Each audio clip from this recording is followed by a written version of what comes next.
Two.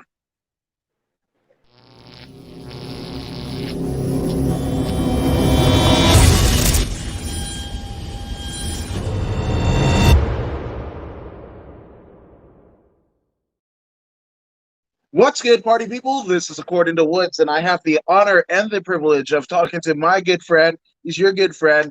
He's the one of the masterminds behind Fiji Rugby and their mental state of mind. He is behind the nucleus of Blackhouse MMA. He's the one, the only Mathias Narducci. What's going on, Mathias?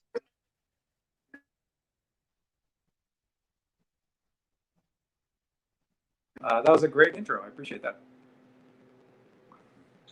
You've done so much in such a short time. So yeah, Well, you it and I were might be just some. briefly speaking right before we started, and I think this is what's that? Yeah, it seems like there's a bit of an audio uh, issue. Let me log out and log back in. Let's see if that works. Let's see. Hi, guys. All right. Can you hear me now?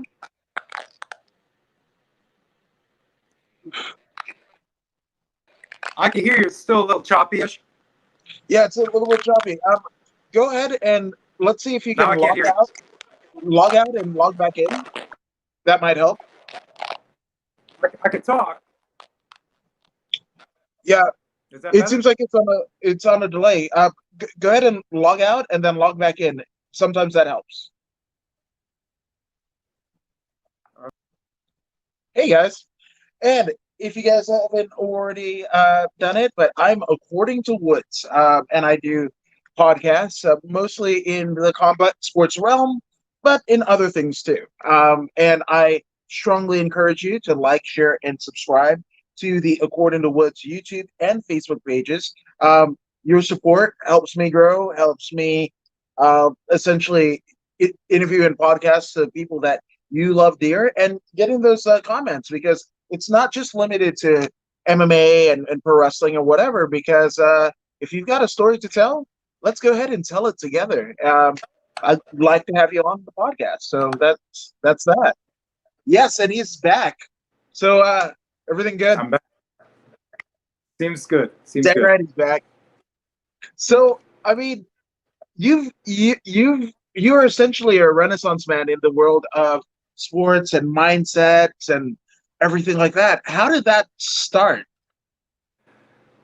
I'm going to go back, way back. Way back in the day, I think as every American boy, they always wanted to play professional sports, professional football in my case. Once I got to college, I was okay enough to get recruited by a Division III school, and I saw them tossing the rugby ball around. I said, I'm going to do that to stay in shape in the offseason. Little did I know. Transferred to San Jose State, started playing rugby. Things kind of led from there to going to play internationally. And there, my coach it still is the president of Speed, Agility, Quickness International. So he's worked with me. And then I left there when he resigned to go to New York to sing. Out of all things, right? But, Right. from there, I started learning biomechanics. And I think to myself, what if I had that mindset to pick the brain of somebody that internationally, consistently, because we didn't have video like we're doing right now. We had old school VHS tapes.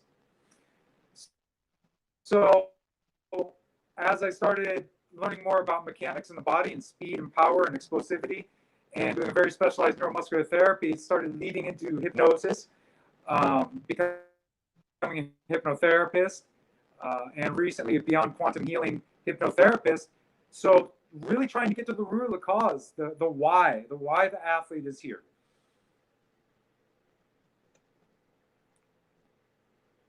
Yeah, and the why, that's the most important. And it's funny, even the most ardent of professional athletes, their why is a little bit different, right? In terms of, you know, understanding your body and what it's capable of and what have you. So, I mean, it's crazy because there aren't too many athletes that kind of look into it until stuff starts breaking down. The body starts breaking down, and you look for alternative methods to kind of, you know, elongate or yeah, elongate their careers, in the safest way possible. But you kind of early on adapted that kind of methodology. Right.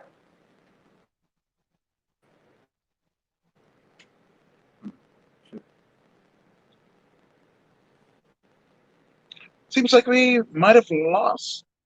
Hold on. You got cut off real quick. Hold on 1 second. I'm gonna No worries. go put earphones in. That might be better. You got cut off. Hold on. I'll be right back. Cool. Again, if you guys don't already know, Matthias is, I mean, he's a biochemist. He's a technical consultant and advisor to the Biomechanist. Fijian boxing team, national team, the Fijian rugby national team, which is super important to me because, hey, man, I'm part Fijian. My mom's Fijian, and that's, it's awesome. It's awesome. Perfect. Yeah, Yeah. I've So done the biomechanics, uh, which is understanding the forces being applied upon the muscle and skeleton, um, and then being able to take that to the athletes. So since I played a pretty high level and being able to go down to Fiji, and I've also worked for the Tongan national rugby team, USA, and a bunch of individual athletes, uh, NFL, basketball, etc. But it's really cool to again allow them to see their goals. So what I mean by allowing them to see their goals is through their physical understanding of their body, how to move it so they can be fast, explosive, to get onto the national team. And as you know, being part Fijian, being on the national rugby team is just as big as winning that gold medal in 2016. Just as big. And it's such a blessing to be able to see them just soak everything in. And then, like, this is such a passion of mine.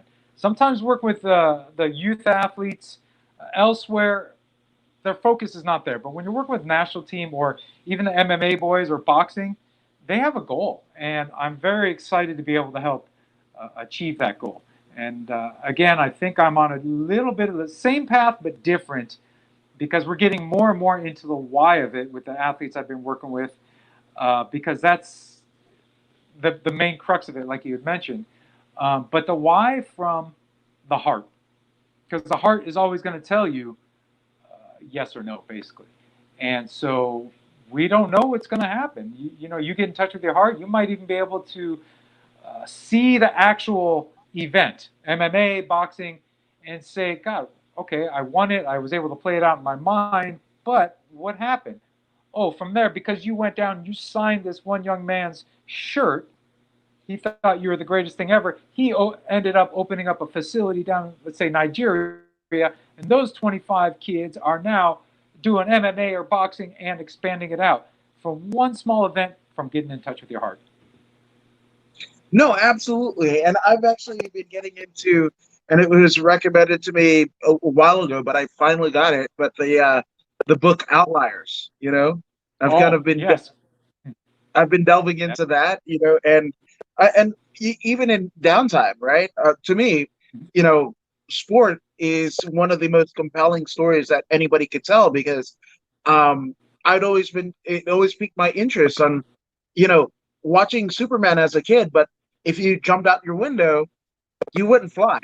That's not gonna happen. But stories of like, if you take pro wrestling, Stu Hart in Calgary had 12 kids. The boys wrestled, the females married wrestlers, and Stu was an old school catch wrestler, and he trained people in his basement. He called the dungeon, right? And he would stretch out like weightlifters and basketball players and football players, and even one time of the year, a wrestling bear. Because yes, the Calgary Stampede had wrestling bears, and Stu Hart choked the hell out of the bear, right? And it's PETA's nightmare today, but hell, it sounded cool when I was all of 7 years old, right? So I was.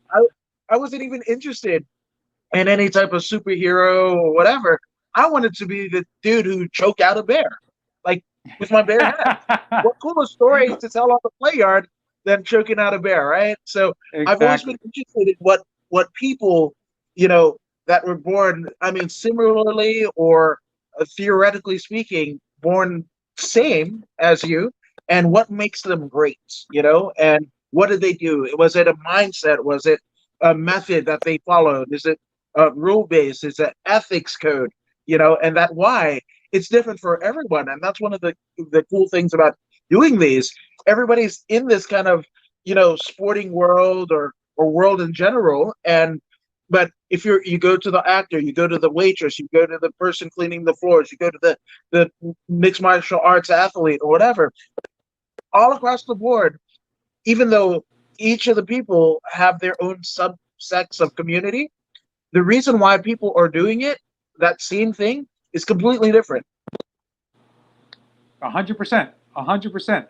And I'm going to use that Stu Hart. Why was he doing all that? Because it's his passion. He followed it. And we are, as we know where we are right now in society globally, we're in that stage where we're starting to transfer out of, we got to work for money. Let's follow our passion. You were just mentioning you did like 50 of these podcasts because it's your passion. I'm so grateful to be here to be able to express a path where I'm going that I truly feel can help the athletes as well as other people explore the why that they're actually here, not only just on this planet, but here doing what they're doing and how that can transcend lifetimes. Lifetimes. So it's very exciting to be here and following your passion. Again, that's what made Stu Hart big. He just did that. He just did it. Here, come here, let's play. And so that's what I think that most people start off doing, right? As young kids, we just start playing. Like you wanted to choke a bear. You come from the land of bears. There's a bunch of bears down in Fiji, a bunch of giant people, and they just play and they just have fun. And even when I was down there, they were saying, "Look, you guys up in America, you guys got everything, but you're not happy. Down here, we have nothing. We're happy." And that stuck with me. That really stuck with me. So what if we can actually get people, athletes, to really fall back and find that child within, the reason they started this, and then that intention, the why behind it, will then create intensity, and they'll be able to train and perform with intelligence and to expand from there. No, 100%. And it's funny because I mean, in doing this, it's kind of a, a a path and a passion. But I mean, I grew up all over the place, but my pro wrestling was very vital in terms of what I understood of the world, right? And no matter where I was in the world, right, I could tune on pro wrestling and figure things out. And when I was trying to, become a wrestler, I was like, heck, my mom's from Fiji. We've got giants there, and my dad is from, American Black from Indiana. There's women in my family on both sides that are 6 foot plus, right? And I was like, I'm going to be a giant, and I'm going to go ahead and wrestle in Japan, and then blow out my knees, maybe go to the WWF, and then settled into some commentary position. My mom was like, guess what? Here's the thing. Your grandfather was the Walter Cronkite of Fiji, Wame Wanganisini Sr., right?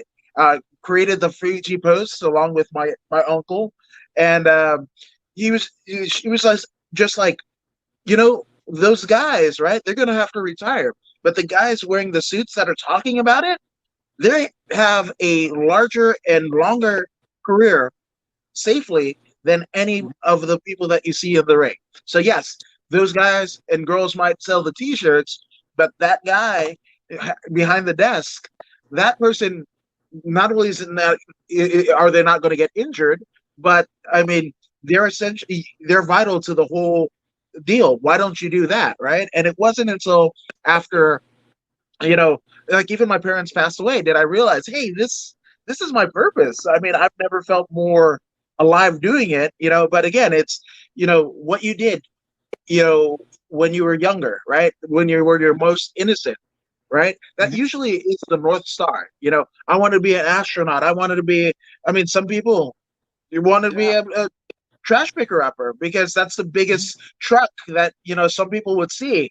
Who, as a kid, doesn't want to be on a big truck, right? So, Right. whatever Exactly. that is, yeah, whatever that is your North Star. And it seems like us as adults, right? The further and further away that we track from that innocence, the more unhappier we become.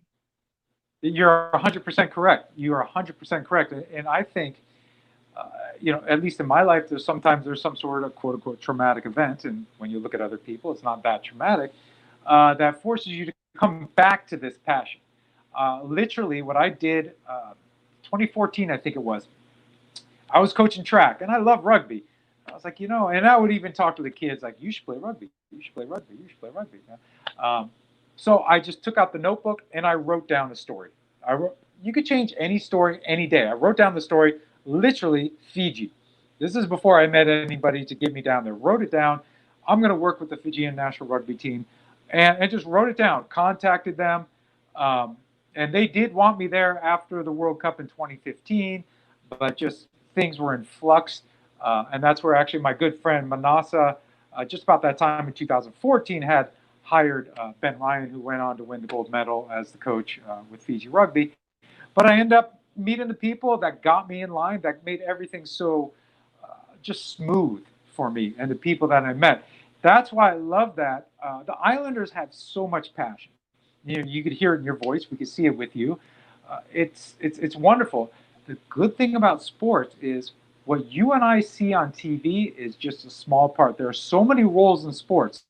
Like you said, the commentators, the front office people that make them fly around the world, the athletic trainers, the trainers outside, such as myself, that does the muscle therapy, but also the speed and power work.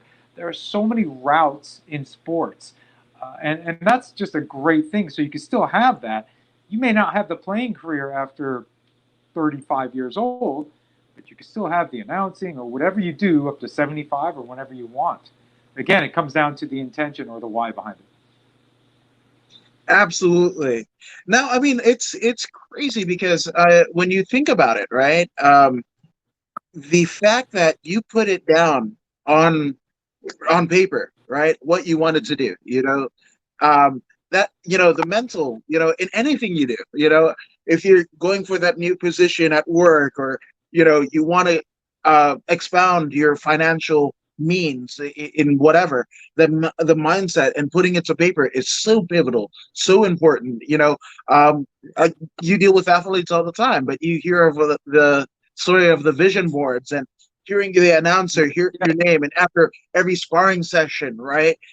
In regards to MMA, you see guys and girls in the gym literally with their hands up because they, in their mind, they're there at the fight. And what happens? And I've been first witness to it when people come to go interview with me. They're like, "Oh, well, this sequence of events, blah blah blah, and this led to the knockout, the submission, the win, whatever." How'd that come from? And they go, "We've been practicing it, that same sequence, for the last 6 weeks, if not more so." And that mindset, getting it right and putting it to paper and a plan in action. I mean, that's so pivotal. you know what else I think is pivotal is the fact that you got to be willing to take that leap of faith. You literally got to say, okay, for for my example, 2014, if I kept coaching high school track, I would have being called a high school track coach. My passion was somewhere else. Like I mentioned, I'm giving this up. Just let the chips fall where they may. And shortly thereafter, they did. And I think that's a big part of it. Not only do they have to see it there, right? That's perfect. Like you said, 6 weeks, I'm going to even say maybe 6 years or 16 years they've been practicing that move in their brain. And then from there, you got to feel it. And if we go a little metaphysical here, we've all pretty much heard of the movie or the book, The Secret. What you think about, you bring about, the law of attraction. But it's not that, it's what you feel about. And I will literally get these guys, and I've gotten how many rugby teams down in Fiji together in a circle, and they do a lotu, a prayer beforehand. wonderful, just beautiful hymns, and they're singing, and they're just saying the prayer. But I'll get them, and I'll be in the middle of the circle. I said, look, what is your goal right now? You guys want to go beat these guys? You guys want to be on the national team? What was your goal? And I want you to feel so strong as a unit that me in the middle, I can feel it coming out of your heart. However many, like 15, 30 guys right there, and I'm in the middle, and I'll just go around and touch each one's heart and say, look, I got to feel it from here, and I'm going to stand right here. And I'll say, okay, I can start feeling it over here. These guys over here, we need to actually, oh, now I can feel it. And when that feeling comes together, as you understand, when that lotu and that hymn comes in, oh my God, it's one of the most powerful things because it's not coming from the brain. Because the heart scientifically has been proven to have more electrobiomagnetic synapses than the brain. So if we start leading from there and following that intention, or again, getting guys in groups like that, we think too much here. And it's great to start there, but we got to bring it down to the heart and feel that so that they can come together and say, I've raised my hand in victory so many times from my heart. I don't even have to see it. I could just, I know, I'm champion. No, 100%. And I mean, my goodness, that if that isn't a pressure cooker situation to be, literally amongst 30 of the best rugby players in not just Fiji but all of the South Pacific, if not the world, The world. and being able to have a cool heart and a cool hand and a open heart to see what these guys are doing just beyond the game, because wins and losses, regardless of how hard a person can play, they can happen one way or another. But Yeah. it's why it's the why they lost. There might have been something that they didn't disclose in terms of their personal condition, their physical condition, whatever, and getting to as Don Henley says, the heart of the matter, right? You you can be able to kind of focus and pull all 30 souls and efforts and dreams and everything all together, even though they might be in discord. This guy said something about this guy's wife, blah blah blah, da da da. There's a girl waiting in the stands. They want to impress, whatever the case may be, right? But in that moment, that is probably the purest kind of inaction of energy that could happen. And right before the game, my goodness, well, but you're able to It's do that. huge. That's amazing. Yeah. And not even, I'm just from somewhere else, right? But somehow we got brought together for that moment. But then everybody's different too. So if that guy over there didn't perform so well, why is that? Oh, we got to bring, oh, his girlfriend broke up with him last night. Okay. Oh, he had sugar yesterday. Whatever it is, we have to figure that out. But yeah, it is powerful because they do it, gosh, again, for something much bigger. And being from Fiji, that when you perform for your country, that is the biggest thing ever. And I was blessed to be able to do that with the boxers too, and help qualify them, get them medals in the Commonwealth Games, first time in 36 years. And even that guy 36 years ago was really Tongan, so he didn't really win it for Fiji. But yeah, just to be able to do that and get their mindset going. Their coach even had to kind of pull him off, like, oh, he's kind of beating the heck out of him. Okay, so what? But his goal, he achieved his goal. The good thing now is that we get another chance to qualify for the Olympics next year. So for boxing and obviously for rugby. So now we get just a double chance to strengthen their resolve.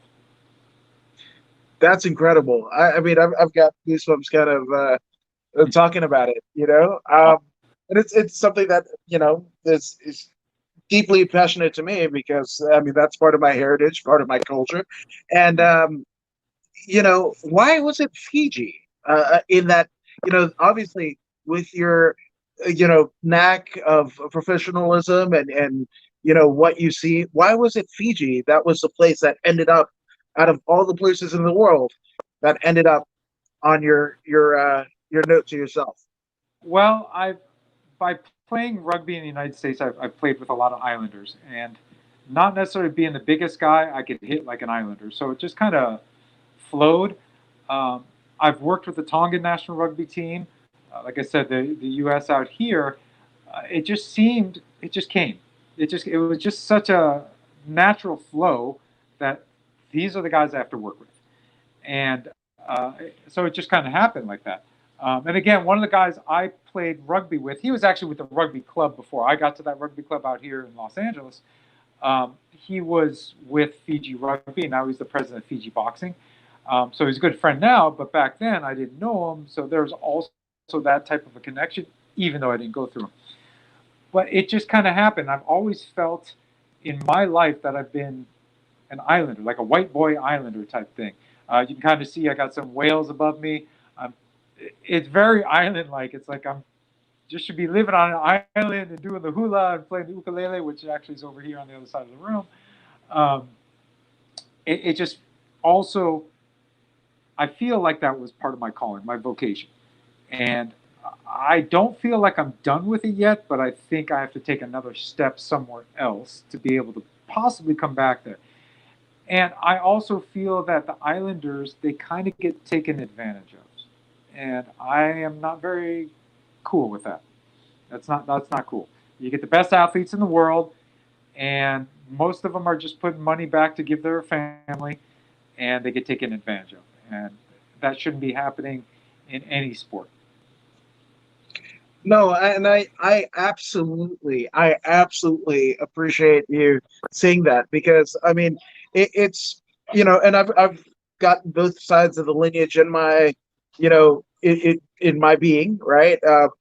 The great great great grandson of slaves on my dad's side, and then, you know, uh, kind of dumb Melanesian, Polynesian, strong as hell, but not as articulate. And then you add the extra caveat of growing up in Inglewood, and most people, they have a preconceived notion of what I'm going to be, right? And then, Yeah. you just kind of you diffuse that. But the fact that you have, even beyond yourself, and feeling that it's your calling. I mean, of all the things that you've done in your personal life and your professional life, I mean, when you say calling, that's like a belief. That's something that's ingrained, right, in Mhm. every fiber of your being, right? And the fact that you saw this need, right? You saw this thing that was happening, right, across the board, and you're like, I I'm uniquely suited to kind of get in the trenches, just like these guys are doing,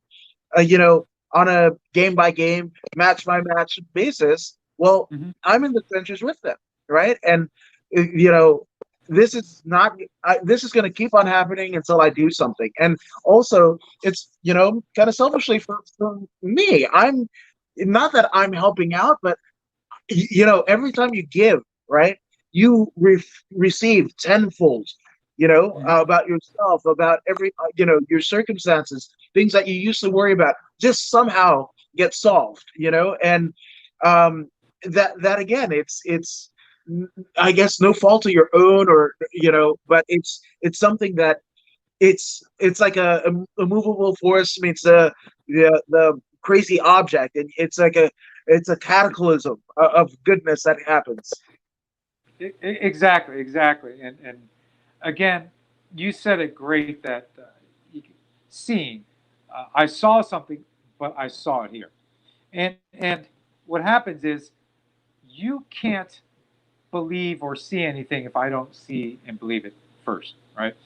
Um, and the magic is always going to happen outside the comfort zone, and no one likes to step outside the comfort zone, and I'm not saying I do. um, but once you start stepping outside the comfort zone, you start putting pieces together, and you can actually look at it like you're looking, oh, this is the comfort zone. Oh, I'm looking at it from here.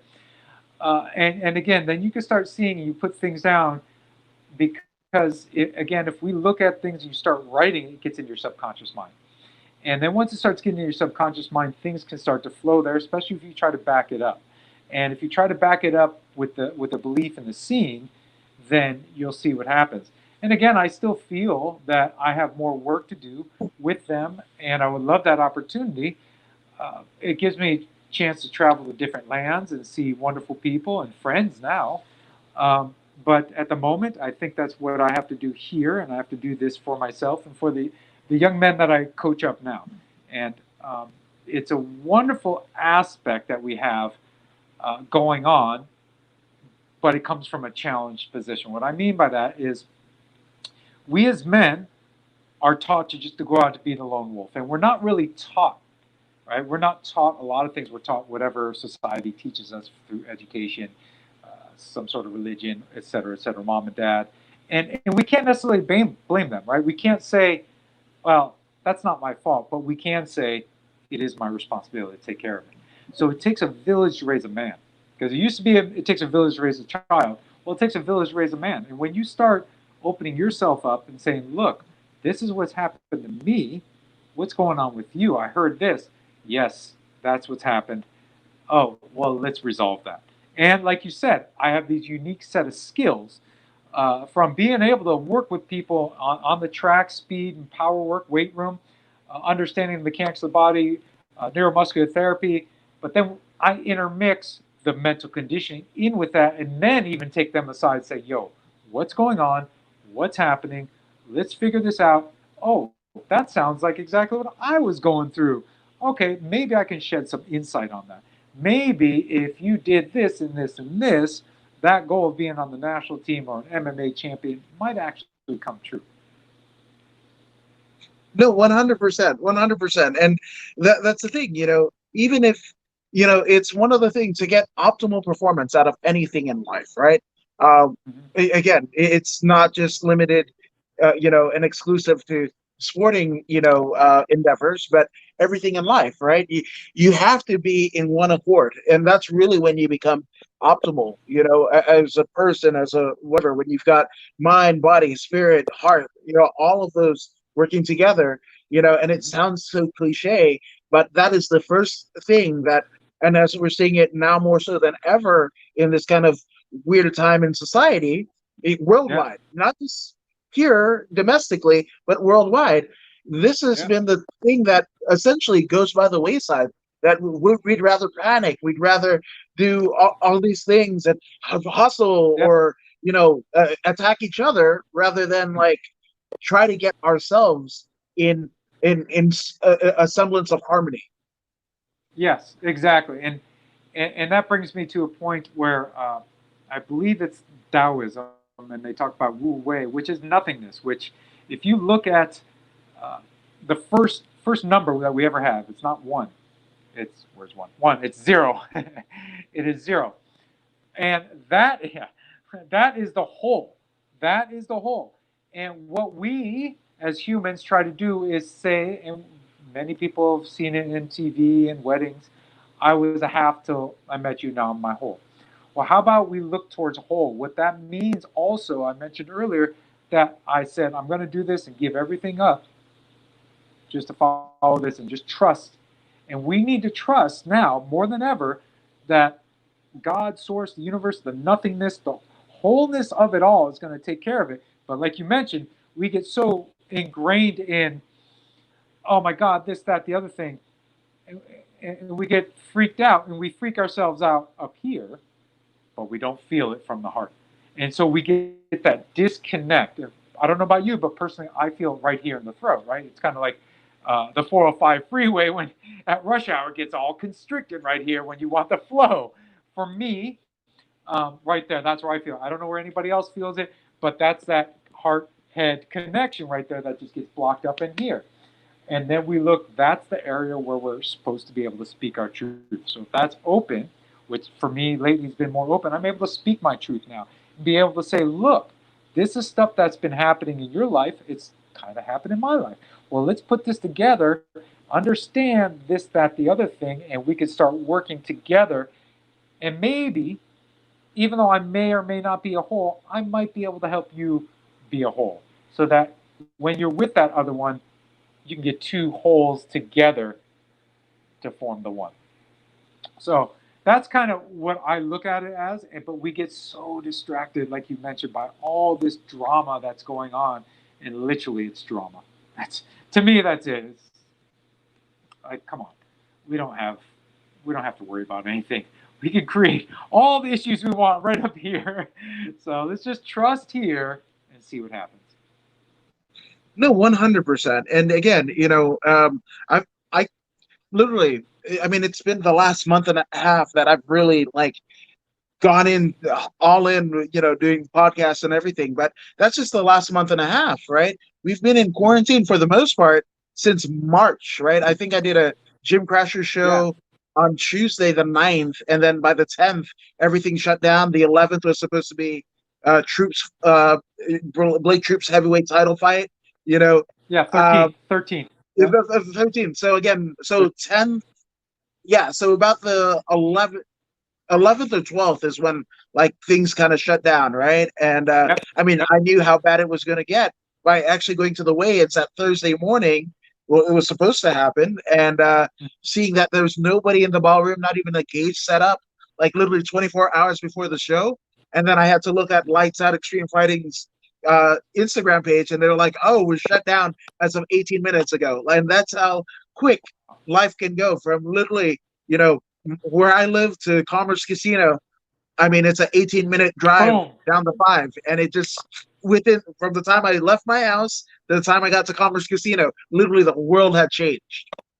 That is so amazing, and that's what's happening nowadays. It's kind of like we're both from Southern California. You see the brush fire. It was here and now it's over there, and that was 10 minutes. Oh my goodness! It's exactly like that with the internet now, and I don't want to go into conspiracies or theories. I don't think I need to do that anymore. But I did get into that, and I think I mentioned earlier. I deleted Instagram and Facebook from my phone. I still have the Messenger just to keep in touch, but I'm not too concerned. I could screw my own brain up, and I think that's part for me of what has been happening. And I don't want to go through that. I want to start expanding beyond that. And I think, like you said, in the past 5, 6 weeks, you've been doing a lot of these podcasts. I think not only you, but myself and other people, we hit that wall about 4 to 6 weeks ago. That's like, okay, whether all crap hit the wall or like you're saying, let me do something. It's been 4 months since I actually did a podcast. And now we're bouncing out of that. We're starting to follow that passion, follow that heart and saying, F all this other stuff, because that doesn't matter. What matters is here at the moment. Because if I'm strong, and I know you're married, you can be strong for your girlfriend, for your wife, excuse me, um, right, and your children. So whatever's going on out there is just extraneous. And I don't think we really need to worry about it because we're not cleaning ourselves up. And once we start cleaning ourselves up, and again, I'm just saying follow the intention, the passion, the heart, whatever one may want to call it, get out of our brain and get into the literal middle cavity right here and start trusting that, this stuff's not going to matter. It's not going to matter. Oh yeah, absolutely, and that's the thing about it, and we're all kind of tempted, right? Of You see course. that little thing notification and whatever. I Yep, wonder what yep. this person says. And one thing that and not to put myself on a pedestal by one iota, but hopefully it helps somebody, right? I mean, Mhm. literally, I'm about to type in the buttons to engage into something, and then I'm all like, you know what? Let's see who wants to do a podcast today, and That's bang, beautiful. bang, bang, and then having nothing to do, seemingly nothing to do at home, whatever. And then I've got the next 7 days worth of podcasts planned out, sometimes two a day, And again, it's just, tapping into this. And I mean, one thing that this is doing is just like, hey, seeing how my community is doing, right? I mean, people are Yeah. commenting on the feed, people that are actually guests on the podcast. It's seeing how everyone is, and I want to hear it from their words, their voices, their whatever, not a Yeah. 150 character kind of rant, or a Facebook post that may offend or might be slighted and tinged in a particular stance or whatever. I'm like, let's see who just wants to do a podcast today. And if you guys want to talk about that, then talk about it here. Let's just do Yeah, that. right. Yeah, just shoot the breeze, right? Let's just see what Yeah. happens. Yeah, I literally just came back right before we got on from the Claycomb Karate Academy in Fontana. So FontanaKarateAcademy.com. There we go. There's my plug. And I was working Hey. with Trayvon Lee, Michael Claycomb, Joseph Claycomb, And even there, just going and using my mechanics and understanding, oh, it's the same verbiage. I'm just going a little deeper into it and working with one of the young men down there, and he's had stuff going on. It's like, wow, that sounds similar to what I've done. Oh, so I'm 20 something years older than you. Maybe I can help bring you up because I didn't have that. And I left the country. When you leave the country, as you know, you're by yourself in essence, even though you have people there waiting for you and coming in there, but it's not the group you've come to know for however many years. Um, so I had to fight through that. So maybe this young man, he's had to go through this. Maybe I can provide some insight, and that's why I'm more of like, okay, I'll travel, I'll go there, I'll do this, I'll help you because you have a goal and you want to do this, but all this other dirt is in the way. Maybe we can figure out a way to clean it up, release it. Will it be today? I don't know. Will it be 5 months from now? I don't know. But the goal is there. And the light at the end of the tunnel is there. And it may just be a tiny light at first, but tomorrow might be bigger. Might not be. Might even take a step back. But 2 weeks from now, it'll be a bigger light. And if we keep pushing towards that and towards our goals, whatever the goal may be, it may be just super small, it may be big, and following our passions towards that goal, it's going to happen. But I just think we get so caught up from day one being born into this planet that we have to pay to play. We have to pay to live, right? And so I think that takes us off track from our true passion or why we're here, which is to live. And what do the Islanders do? What do they do? They get together, they Yeah. have some kava, they have lotu, they're singing, they're playing. All right, cool. They're just relaxing and being people as opposed to struggling up here trying to do their thing. And that's where I personally feel like I'm getting away from and starting to help these young gentlemen out, young athletes, to get away from here to move on and get those goals. But yeah, that's where I think I'm starting to go, and I'm happy and grateful to be able to use this platform to even kind of get that out there. So let's all do it. We all got to do it together as a unit. Absolutely. It doesn't matter how you voted, who you marry. Like, none of that stuff does matter. If you're in my community and you're not doing too great, then guess what? If I can do something, let's just go in. Let's just fight in the trenches together, not against each other, but together, Exactly. shoulder to shoulder, back Exactly. to back, and we'll figure it out. And you mentioned, but I will also do a quick plug there. Yes, if you're in Fontana, California, Claycomb Martial Arts with Joseph Claycomb at the head and Michael Claycomb, his son, who is a impresario in terms of striking. So you definitely want to check them out. Claycomb Martial Arts Academy in Fontana, California. So there you guys go. Yes.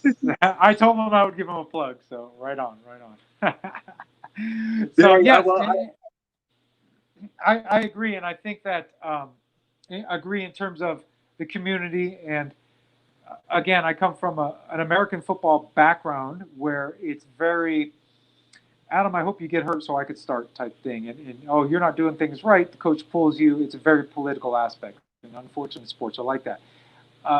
Going into a brotherhood of rugby where you beat the heck out of each other, and then you guys have a party or have a beer with the other team afterwards. Only sport in the world that does that. Contact sport. Let's put it that way. I'm sure yachting and stuff like that. You beat the heck out of each other. You actually even cuss the guy out. Say, I'm going to punch you. Afterwards, you guys have a beer, you eat some food together, you talk. But when you're out there, and this is coming from me, on that rugby pitch, you don't want to go down and hurt the team, your brothers. You don't want to let your brothers down. You're in the trenches, like you just mentioned. And so that transcended. And luckily, when I got to New York, I met Raging, of Engage Your Rage. And what he did, he brought me, he's a mentor, older brother, quote unquote, of mine, a brother of mine. So that's how I'm in the MMA. That's how I'm in the boxing. Like, that's my brother. He's seen me go through stuff, and he's consistently, even the other day, is like, look, this, bringing me up. And I'm going to help him help our team out, and the people the Claycombs are friends with us. Oh, but there's something wrong with one of your links there. I can help that out. Call him up, because it takes a village to raise a man, and we're raising young men, and unfortunately, not much of society has done that, and nobody's really taught us how to follow our passions and utilize that to expand. And at the moment, we have to deal with the financial situation of putting, food on the table, gas in the car, rent, etc. So why don't we follow our passions, follow what we're meant to do, and maybe we do have to do some stuff in the meantime. Okay, like whatever it is, work at a grocery store, whatever. In the meantime, but guess what? We're transcending that, and that's kind of the passion that I have. And we do it with the engage your rage model and fighting philosophy. I do it with my integrated athletics system, but we merge that and expand beyond that and create champions. And now it's even more champions in life. And you mentioned earlier, I do that with business people too. Right? Business people revere the athletes. It's the same concept. The champion is the one where nobody sees him sweat. Well, that's the same as the CEO. Nobody sees him sweat. So all the stuff he does when nobody's watching, that's just as important as all these ones trying to come up to be champions, as all the ones that are already champions. No, 100%. And it's funny because, I mean, you see it in business and all that, the stuff all the time. You know, if you're the salesperson of the quarter and whatever, you're getting trophies, you're getting belts and everything. So, I mean, it's merging even more effortlessly, the two worlds apart. But, swear that, sometimes the fighters are like, oh, I'm not going to get in a suit. I don't want that. It's too conforming, right? And then, Yep. The people in the office, they're like, oh, fighting, blah, blah, blah, blah, whatever. But they're so alike, right? And sometimes more Mm-hmm. fighting happens on the corporate sector than would ever happen in a cage, Of course. right? Yeah. Yeah. And it happens all the time, too. I mean, if you look at it, and I'm not much into stocks, but you can look at a stock like second by second, it's switching. Well, there's some sort of drama and rub going on that's causing it to go up 1 cent, down 4 cents, up 16 cents, etc.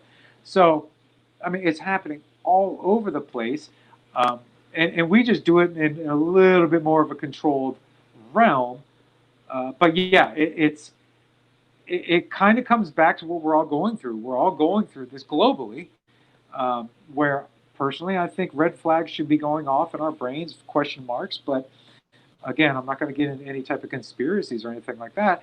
But I do think that we need to start coming together and start. I don't care if you're in business or politics or sports or a farmer or male or female. We got to come together, and we got to. We're on. Where is it? That we're on that planet, that whole, and we got to be coming together as a unit and create that circle and start raising each other, because I might have skills that you don't have and you might have skills that I don't have, that will help each other and balance ourselves out. No, 100%. And that's one of the things, I mean, obviously because I do this and in the realm or whatever, but, one of my, my heroes is Joe Rogan, and he kind of Yep. preaches that kind of, it doesn't matter what you are, you have a platform in his podcast to expound your philosophies and your experiences and what have you. And, if we're in a kind of debate type scenario, right, that he himself, he realizes, again, if you implore the whole methodology behind outliers and things of that ilk, right, he basically is like, well, I have a certain amount of circumstances that brought me to feel, vote, do whatever I'm doing, right? But I'm not Mhm. married to any one of those because, again, there's a specific set of circumstances that happen where I was born. I mean, it could be just as simple as I was born here versus I was born here. I mean, Yeah. thankfully we are where we are, right? But I mean, Blackhouse is kind of on the border of Compton, right? And if you just go, Yep. just a few blocks down, you could essentially go into like a war zone and not even know it, right? But versus the Gardena side, and people are footloose and fancy free, wearing whatever colors they want, walking down the street, you know, and it's just like things that would be carnal sins just a few blocks down, So to be not married to any ideas or philosophies and be willing to open yourself up to, hey, I might not always be right, that humility, and not a feigned one, not I guess they call it the humble brag these kids say nowadays with their sniffing glue and whatever, but the humble brag. Not to say that because you did something, but like to actually humble yourself and you're like, I'm not right about everything. And the way that I feel is because these things happen. But my neighbor, my spouse, my child, I don't know what my kid would do, if he was at Inglewood High right now, and Inglewood High is different than when I was growing up in the late 90s, early 2000s. So maybe there won't be too much of a discourse, right? But maybe there is, but it's just these certain things, and we kind of have to get away from all of those. And that's one of the cool things that have happened in this time, right? Where we're forced, right? If you went to work because you're in a relationship and have kids or financial obligations that you don't like at all, right? Yeah. So an escapism is to go to work, to do the hours, work longer hours, whatever, right? Or, go into this substance or this, kind of libation or what have you, right? And it's all window dressing, and then now the very existence that we felt so defined by is taken right under us. That job, that business, that whatever. And we have to get to the heart of the matter and see what we are really about. Yeah, we're forced. We are forced to do it. And I don't think whatever happened, I don't think that was expected, that we had to do that. I think you're 100% correct in that. The heart of the matter, we have to come in and we got to face that reality. And people went through stuff. I personally, other people I've worked with, we went through stuff, and it's not cool when you're thinking one thing, but it could be one of the best things ever. Could be. That remains to be seen, at least from my viewpoint for me. But I think, okay, well, let's just keep going through it, and figure that heart of the matter out, like you mentioned, and maybe we get time to clean ourselves up. So when we do come back together, whatever it is, we're going to be cleaner, and we're going to be able to provide more of a connection with people, as opposed to, how you doing? Oh, I'm doing fine. Like, you're not. You could tell. I literally had a friend of mine the other day. We were talking, and she lives in New York, and she said, "How you doing?" "Oh, I'm doing all right." And then later in the conversation, no, I could tell you weren't. So personally, I want the connection. I want the connection with people. I want to be able to connect with them. And I think we're coming to that point. Like you said, get to the heart of the matter. We get to clean ourselves up. We have time alone. We might as well.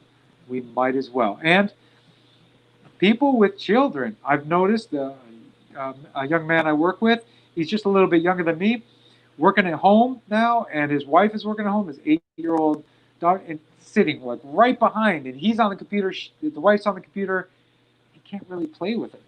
And I don't know if that's what we were meant to do. I think we were meant to just put that stuff down, turn around, play with the daughter, hang out, and help them grow. No, 100%, 100%. And in terms of people's well-being, my dad, and it's stuff that you appreciate, especially when your parents have gone, passed away. But he would always say, don't ask anybody how they're feeling if you're not prepared to take time to listen, because don't go for the quintessential, oh, I'm all right or whatever. If you're going to ask somebody, be in the present moment to know that, hey, it might not be the 3-second answer that you're expecting. Do you have an hour, 2 hours, the rest of the day to help sort this person's problem out, right? Do you even care that enough about it. And the reason why you don't care, is it more of a them thing or is it more of a you thing? And 90% of the Yeah. time, it's more of a you thing. Yeah, probably even more than 90%. Probably even more. You know, the Native Americans used to take their the kids and the grandkids out into the forest and just have them sit. And the moral of that story is when somebody asks you a question, what we are meant to do in conversation is pause for approximately 10 seconds. Well, you know, in today's society, people would think you're crazy, right? So if you pause for a couple seconds, because you sit in silence and you just let that resonate. So you're listening as opposed to formulating the answer. Adam's talking, I'm formulating the answer for the next thing. I'm not listening. But I love what you did say, and I love what your dad said. I was telling somebody today, I took some Italian lessons, and you know, being an Italian background, just trying to figure this out. When they say, "Come stai?" How are you? And then you would say, "Bene," good, or "Abbastanza bene," pretty good. And even the instructor said, "Well, you don't really want to hear "cozy cozy," which means so so, because now they're going to actually say, "Well, now my life is da da da da da." So even in that culture, this is not my family, but it's brought down through the lineage that there's that disconnect. I love what you said. If you're willing to say, Adam, how you feeling? I want to get down to that. Let's talk. Let's connect. How you feeling? Hey, you know what? I feel kind of sad. My son daughter has to be at home or online doing school as opposed to being with their friends. Rather deal with that than, oh, I'm all right. And people don't want to even tell you. It's time to step out of that. And again, that's where I'm going. It's like, no, let's tell each other. Let's tell each other. Whatever. We're here. Let's grow. We're here. No, absolutely. We're here to be here, present in the moment, and we're here to grow. Now, obviously, Mhm. as a person that was raised by a village, as a boy and a man that was raised by a village, um, let's shout out the people that have helped you get to this place of awakening. Oy vey. Okay, so well, first of all, I would have to say Raging.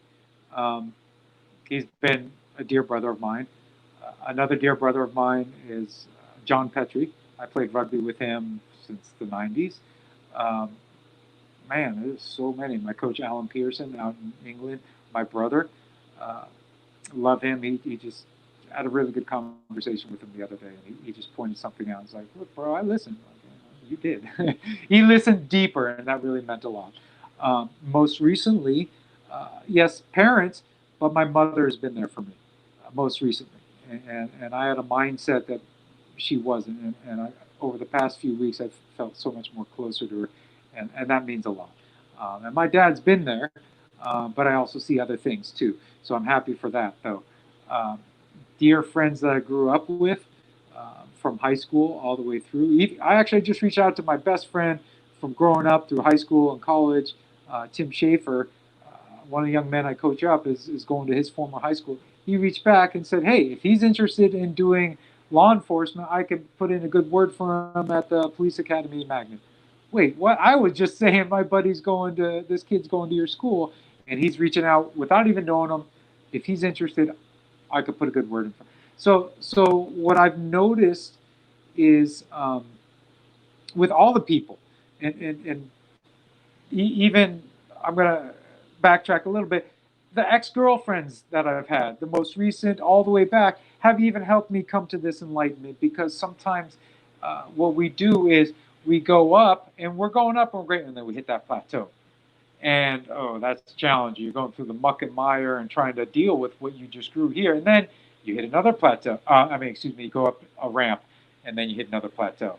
And so we're constantly doing that. So all the things that have happened, um, and all my friends down in New York and everything, they really helped me. And just being able to talk with them and say, "Whoa, you've experienced that same type of stuff. You felt crummy, and yeah, yeah, yeah," and being able to experience that, but we're not taught that, and especially as men in this society.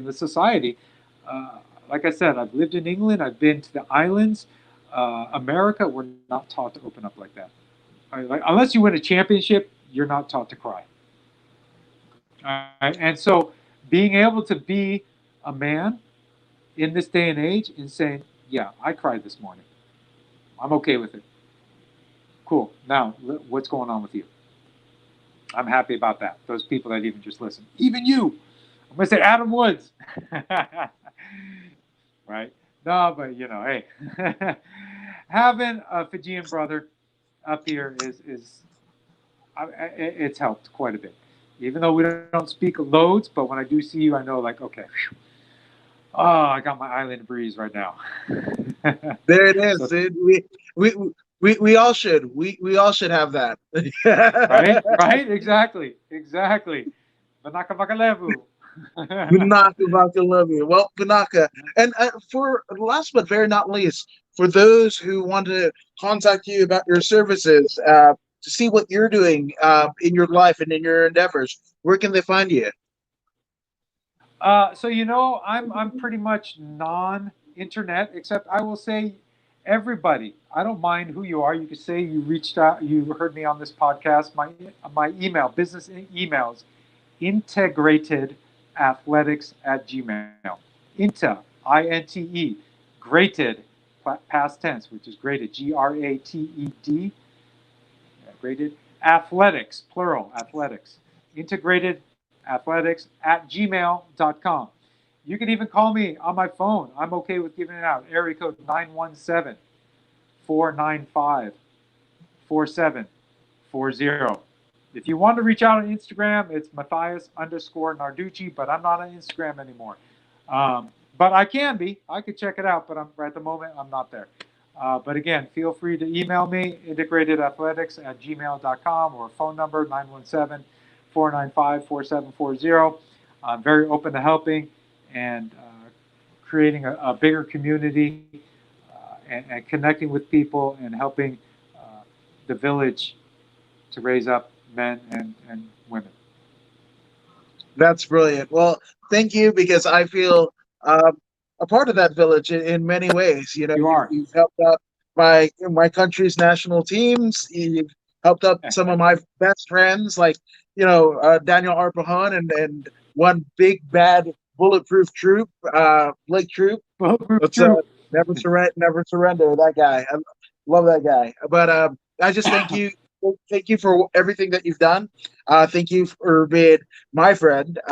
And man, I can't wait to see what comes out of all of this because it will be more good than bad. I think you're correct. I think you're correct.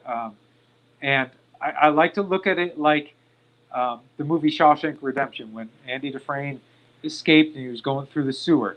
That's what we're going through. But there's light at the end of the tunnel. And he was on a beach when Morgan Freeman came down to hang out with him, right? So there's light at the end of the tunnel. We're just going through the sewer right now, and I think it's not just figuratively, sometimes literally, because that's what we do in our brains. And whatever I can do to help people see the light and get to the light, please feel free, reach out. Absolutely. And I'll link all the info to everything on the link of the podcast. But Mathias, always a pleasure talking to you. And I wish you nothing but continued returns on all of the things that you're, emotionally and investing in, because I think you're going to hit, if you haven't already done so, you're going to hit pay dirt, good sir. So thank you guys for watching. This has been According to Woods with Mathias Narducci, and we are out. Oh.